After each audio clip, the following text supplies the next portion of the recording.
Fantastic. And with that, we also now have a tremendous interview here with Donato Tramuto, the president and founder of Health eVillages, an organization that's bringing digital to villages in low resource nations around the world, with Kerry Kennedy, one of America's elite civil rights leaders and really human rights leaders globally around the world, who heads up the RFK Human Rights Foundation and has done that for decades and has always been at the front of the charge for improving and really helping human rights all around the world. And just inspirational figure Kerry is to millions of people who work on the front lines of public health around the world.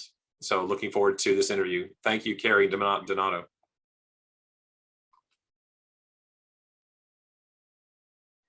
Hi, it's great to be with the HIT Lab team again, and I'm so happy to be here with Donato Tramuto. My name is Kerry Kennedy. I'm the president of Robert F. Kennedy Human Rights, an organization that was founded in 1968 to carry forward Bobby Kennedy's work on social justice. Donato is on our board of directors, and so happy to have you with us, Donato. Tell us a little bit about yourself. Oh, God. First of all, Kerry, it's great to be with you. It's always great to have these types of joint interviews. Well, thank you for the introduction. In addition to being on the board of the Robert F. Kennedy Human Rights, which I am, absolutely honored to be on that board, I'm also the founder of the Tramuto Foundation and Health eVillages. Both organizations are committed to addressing some of the challenges that we are faced with now in our society. Health eVillages in particular, we started it in 2011. It was started basically, Kerry, on an article that I was reading that in our lifetime, 1 billion people will go to their graves prematurely. And the reason why is because they don't have access to a healthcare worker. And you and I both know that, Article 25 of the Declaration of Human Rights states that healthcare is a basic right for every single person. And when one person hasn't had that benefit of a healthcare worker or access, we have violated the Declaration. And so we launched Health eVillages as a result of that article. It's been now in existence for 10 years. We're in 13 different countries, bringing technology to some of the most remote places across the world to ensure that we can lower that 1 billion number. Yeah, just amazing work, Donato, and really transformative. I've seen Health eVillages at work in Haiti in the last mile healthcare arena, and what you've done is absolutely extraordinary, saving lives every single day. So Donato, as a board member at Robert F. Kennedy Human Rights, you founded our new workplace dignity program. And more recently, you've written a book, which is going to come out in just a few months, about compassionate leadership. Tell us a little bit about that. Absolutely. And if I may just touch upon the first, we basically took a page out of your book, the great work that the Robert F. Kennedy Human Rights has done in addressing bullying in the schools.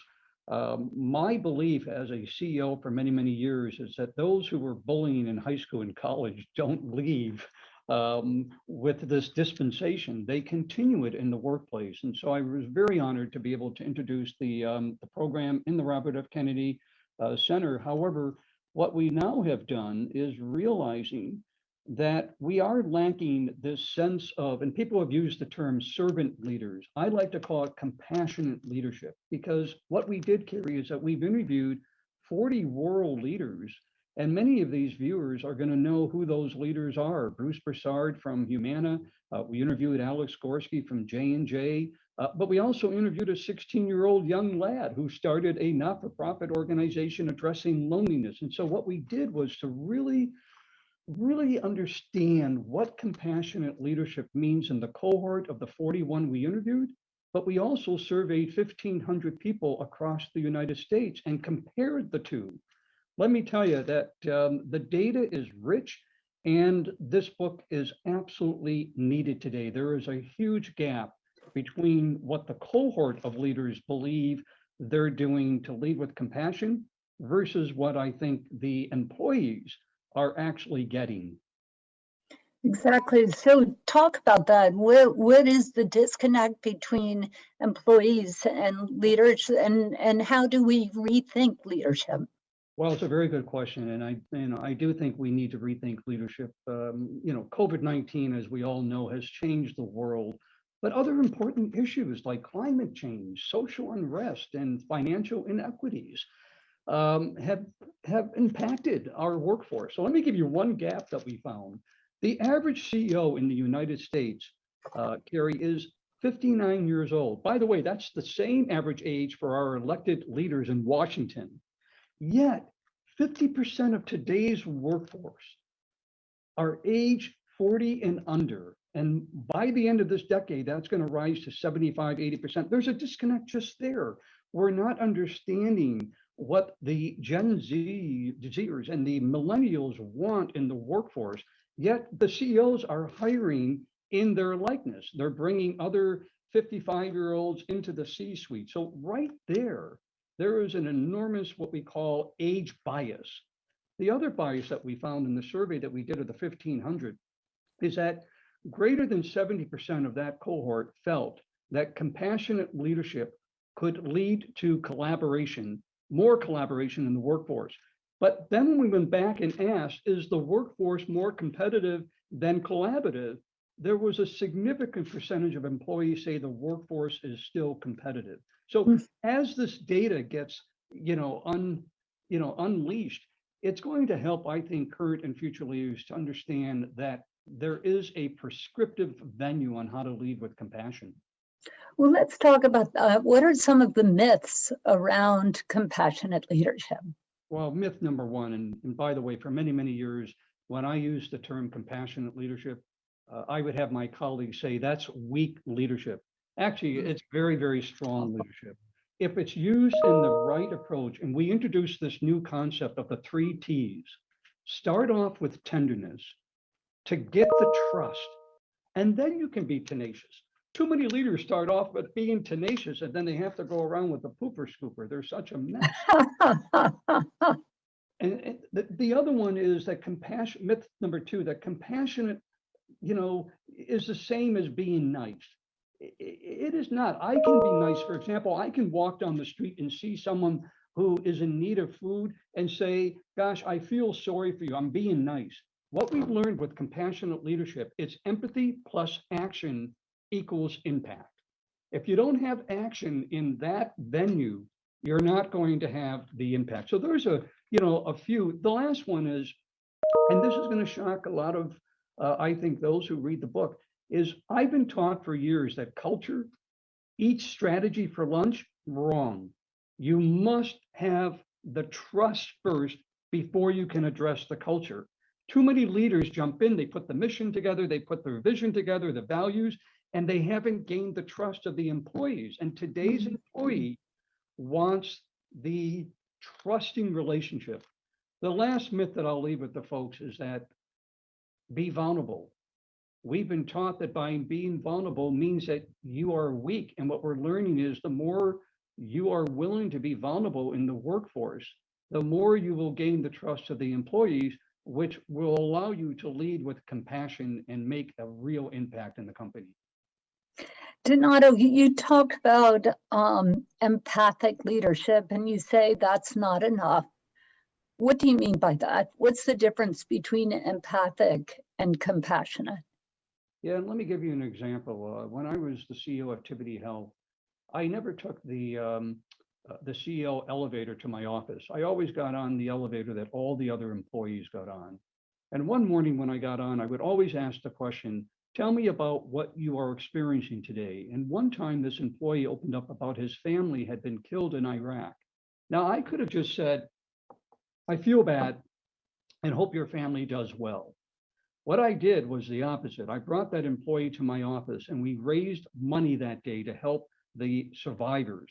That's the impact that we can make. And I think with all the social issues that are out there today and the social unrest and the financial inequities, is that we have a platform to either just use it as a bully pulpit, or to use it as a communication vehicle that actually develops action plans. Mhm. And that's the impact that we can have. And whether it's, social issues, whether it's addressing bullying, whatever it might be.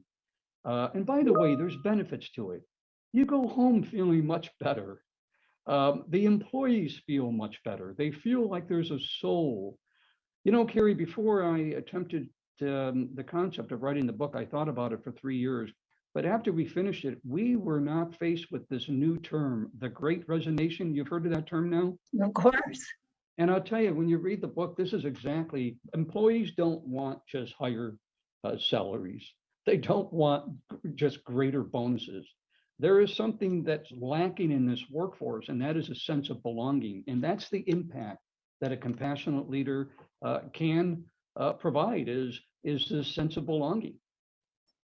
Are there specific programs that you would say to an HR department that they need to implement, or is this really about the soul of the CEO?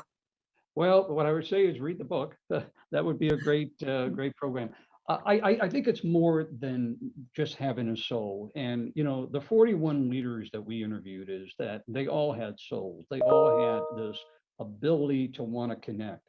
But let me give you an example of one of the leaders that basically had shared with me a story that I think is going to surprise everyone. He was trying to get a PO, a purchase order from one of his clients. He gets on a Zoom call like this, and the individual who was going to give him the PO, he asked him, "How are you doing?" He said, "Well, okay, my wife and I have had COVID."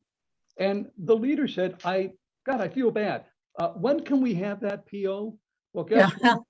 He never got the purchase order. It doesn't mean that that leader did not have a soul. What we really are trying to do, when we spoke to the leader afterwards, he wasn't conscious of he could take the relationship to a new level. It's about having the soul, but also moving that relationship to a deeper understanding of the other person's challenges. That's what we're talking about here. Mhm. Beautiful. Now, Donato, this is a telehealth conference.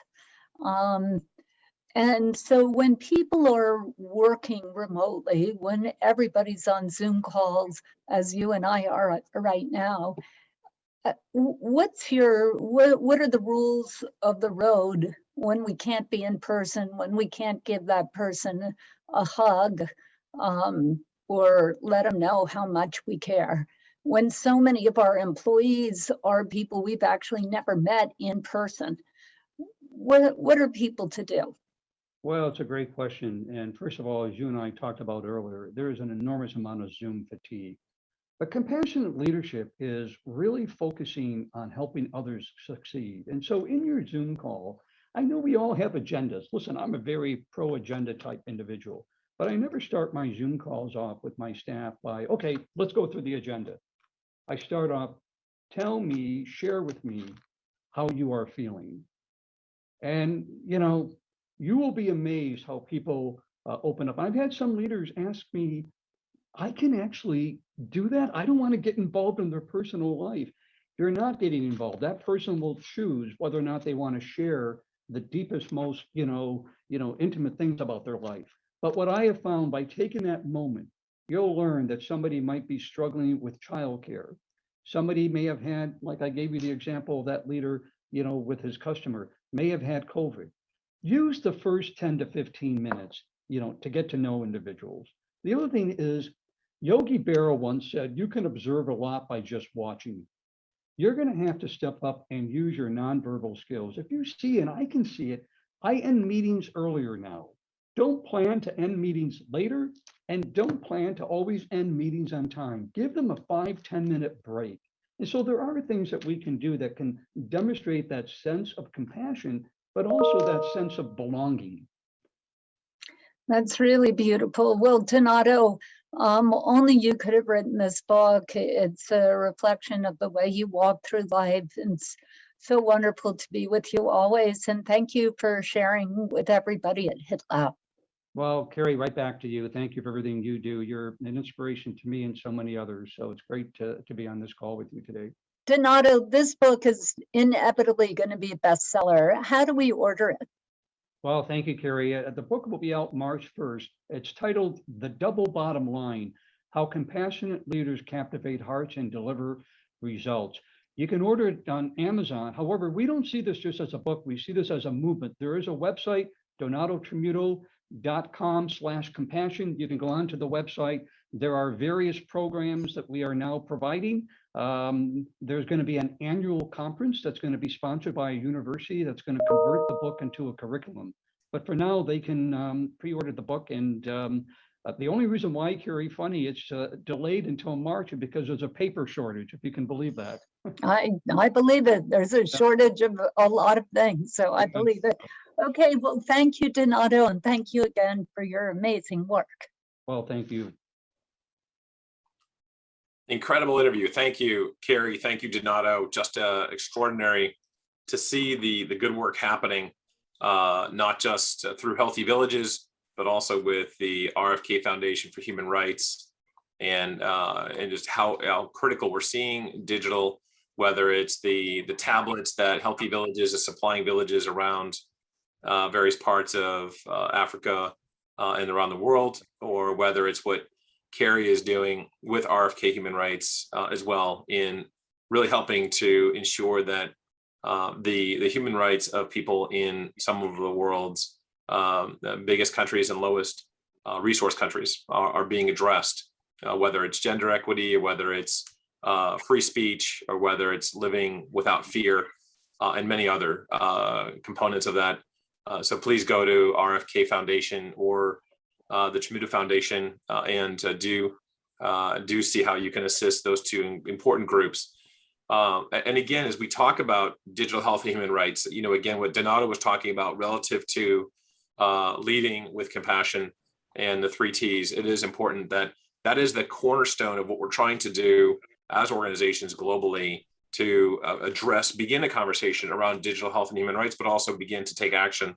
And one of the people in the chat box, and again, we would welcome you to add your LinkedIn's into the chat box, so that the community on this symposium today can actually share and be a part and connect with each other. Again, it's all about education, it's about inspiration, and it's about connection, right?